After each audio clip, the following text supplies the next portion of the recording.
रंगरेज साहब, आपको नहीं लगता कि अराजकता फैलाने का काम तब शुरू होता है जब आप किसी पार्टी के प्रवक्ता होकर के डिबेट में जय फिलिस्तीन के नारे लगाते हैं, जब आप एक आतंकवादी को अपना भाई बताते हैं और उसकी मौत को एक शहादत बताते हैं? आप की ही बात कर रहा हूं मैं। और अब प्रेम शुक्ला बता रहे कि हैदराबाद में किस तरीके से थाने का घेरा हुआ, सर तन से जुदा के नारे लगाते हुए।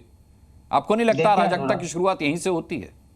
देखिए, अराजकता की शुरुआत कहाँ से हो रही है, आपके पैनल में आपके दर्शकों को भी समझना पड़ेगा कि बीजेपी की शासित राज्यों में ही क्यों गुस्ताखे रसूल की जो शान में गुस्ताखी हो रही है वो महाराष्ट्र में क्यों हुई, अब यूपी में हो रही है, और इनके खिलाफ अभी तक कोई कार्रवाई नहीं हुई। हमारे पूर्व एमपी इम्तियाज जलील साहब, वो उन्होंने पूरा महाराष्ट्र को जो है वहां पर गए, उन्हें कहा, सरकार को बताया कि इसकी गिरफ्तारी करिए, नहीं करी गई। अब यूपी में हमारे कई सारे लोग, मैंने खुद कल प्रोटेस्ट किया, उस पर भी कोई कार्रवाई नहीं हो रही। तो सरकार जो योगी जी हैं उनके अंदर जो है हिटलर की आत्मा आ चुकी है। वो लगातार मुसलमानों के मकान ढाने से हो, या उनका एनकाउंटर की बात हो, या उनको यूएपीए के तहत या एनएसए लगाकर उनको जेलों में चढ़ाने की बात हो, तो ये सरकार लगातार 80 और 20 की, और ये 80 के लिए काम कर रही है। जबकि योगी जी और मोदी जी ने संविधान की शपथ लेके जो है वो देश के मुख्यमंत्री और देश के प्रधानमंत्री हैं। तो मैं उनसे कहना चाहता हूं, क्या वो 80 की बात करेंगे? हाँ। 20 की नहीं करेंगे क्या? 20 उनकी उसमें नहीं आते, कॉन्स्टिट्यूशन में नहीं आते। तो लगातार इस तरीके का बयानबाजी होना, अगर कॉन्स्टिट्यूशन में नहीं आते तो आपको सरकारी योजनाओं का लाभ नहीं मिल रहा होता। हाजी रंगरेज साहब, सरकारी योजनाओं का लाभ आप ले रहे हैं कि नहीं ले रहे हैं? अगर लाभ ले रहे हैं तो इसका मतलब है आप आते हैं, उनकी प्रायोरिटी लिस्ट में आप आते हैं। देखिए अनुराग जी, जिस तरीके से ऐसा माहौल बनाया जा रहा बार बार, हम सब चीज बर्दाश्त कर सकते हैं। अच्छा, जब आप जय फिलिस्तीन कहते हैं तो कैसा माहौल बनाते हैं, ये बताइए। बिल्कुल नहीं, जय फिलिस्तीन बोलने में, जब आप एक आतंकवादी को भाई कहते हैं तो आप कैसा माहौल बनाते हैं, ये बताइए। जब आप कहते हैं उसकी शहादत हो गई, हमारा तो भाई चला गया, तब आप कैसा माहौल बनाते हैं, ये बताइए। हमारे देश का स्टैंड है कि हिजबुल्लाह कोई आतंकवादी नहीं था, ना ही हमास जो है वो आतंकी संगठन है। हम अपने देश के साथ हैं। अगर मैं ये गलत बात कह रहा हूं, नसरल्लाह कौन था? माफी मांगने के लिए नसरल्लाह कौन सा? खान साहब से पूछ लेता हूं। एचपी खान साहब यहाँ पे। सर नसरल्लाह कौन? अनुरागी, नहीं मैं बताऊंगा ना, रुक तो जाइए। आपका भाई था, मुझे पता है, आप बता चुके। मेरी डिबेट में आप नसरल्लाह को अपना भाई बता चुके हैं। बिल्कुल। सुन तो लीजिए मेरी बात। हाँ, मेरी बात तो पूरी मुकम्मल होने दीजिए। जी कीजिए मुकम्मल। जब योगी जी इस तरीके की बात करते हैं, तो अगर वो ये कह देते कि योगी, ये जो जितने भी नफरती चिंटू हैं, ये हरामजादे टाइप के जो लोग हैं, जो पूरे नहीं, आप शब्दों का इस्तेमाल मत कीजिए, ये आपत्तिजनक शब्द नहीं, इस तरीके की भाषा शैली नहीं, इस तरीके की भाषा शैली नहीं, ये तो गलत है। ये हाजी रंगरेज साहब, ये तो गलत है। फिर मेरे को आपकी ऑडियो डाउन करनी पड़ेगी, जो मैं अपनी डिबेट में कभी करता नहीं हूं। योगी की सरकार क्यों उसका एनकाउंटर नहीं करती? जिनने हमारे पैगंबर साहब के बारे में सच बोला, कर दीजिए उसका एनकाउंटर, करिए इंसाफ आप। मगर आप इंसाफ नहीं करते। अगर ये बात कोई और मुसलमान कह देता तो उसका एनकाउंटर भी हो जाता, उसके घर में बुलडोजर भी चल जाता। तो ये क्या कर रहे हैं आप? मैं कह रहा हूं कि मोदी जी और योगी जी में जो है हिटलर की जो है आत्मा आ चुकी है। वो मन से जब भी बोलते हैं हमेशा 80 की बात करते हैं, वो 100 की बात ही नहीं करते। ये कैसी राजनीति कर रहे हैं आप? इस देश को किस तरफ ले जाना चाहते हैं? इस देश को क्या है तानाशाही से चलाएंगे? पूछ लेते हैं। ये क्या माहौल बना रहे हैं? वैसे एचबी खान साहब हैरान है, एमएच खान साहब हैरान है आपकी बात सुन करके, लेकिन मैं इसका जवाब प्रेम शुक्ला से ले लेता हूं। प्रेम शुक्ला जी, हिटलर की आत्मा आ गई, हाजी रंगरेज कह रहे हैं मोदी और योगी में। देखिए, जिस तरह से गाली गलौज आपके चैनल पे हो रहा है, इतने निकृष्ट स्तर पर उतर कर अगर बहस करनी पड़े तो हम लोग को क्षमा कर दें, या तो मैं भी गालियां बकूं नवरात्रि के इस पर्व पर, व्रत रहते हुए गालियां बकूं, ये इच्छा है आपकी? गालियां बकी जा रही हैं भाई साहब। अब जो है भाग्य लक्ष्मी को असदुद्दीन ओवैसी के भाई अकबरुद्दीन ओवैसी ने बहुत अपशब्द कहे, तो उनका एनकाउंटर होना चाहिए इनके हिसाब से।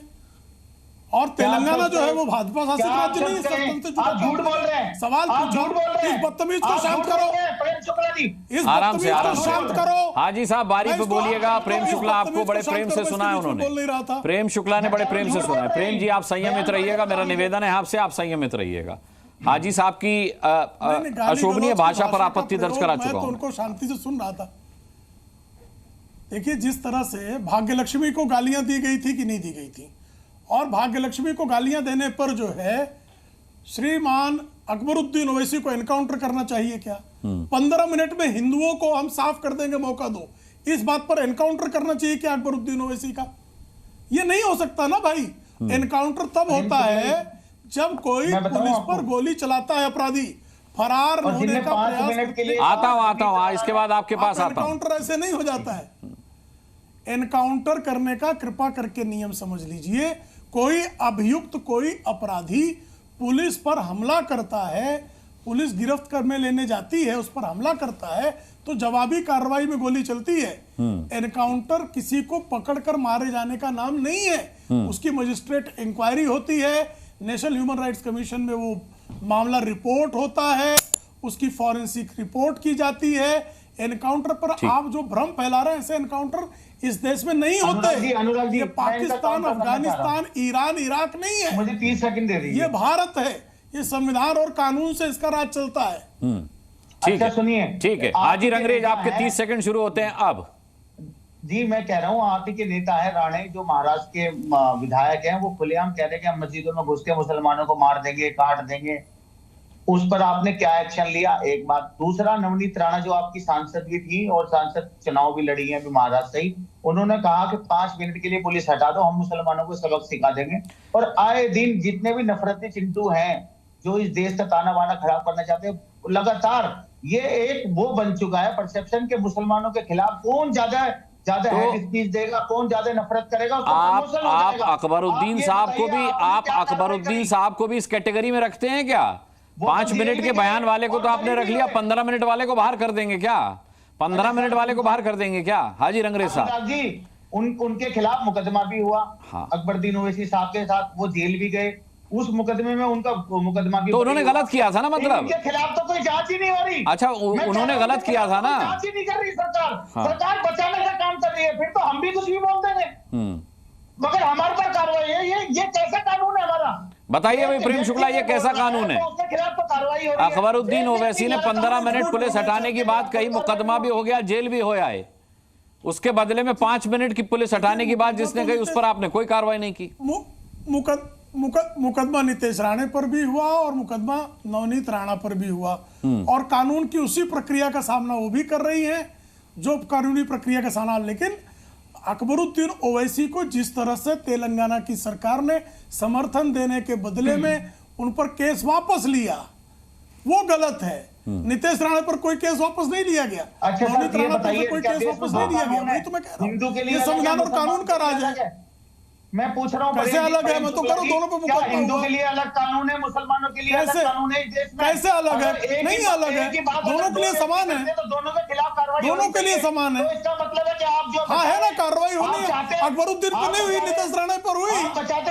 आपने अभी तक, यही तो बता रहा हूं मैं। कौन बचा रहा है? रामगिरी महाराज को जेल में क्यों नहीं बचा रहा है? भाई ये तो कार्रवाई है पुलिस की। और जो गाजियाबाद का है वो नरसिम्हा चिल्ला रहे हैं, आपने जेल में क्यों नहीं डाला? तर्क नहीं दे रहे, चिल्ला रहे हैं अनुराग जी। जी इनके तर्क सुन के ठीक है, 30 सेकंड के बदले 3 मिनट बोल लिया आप हाजी रंगरेज साहब।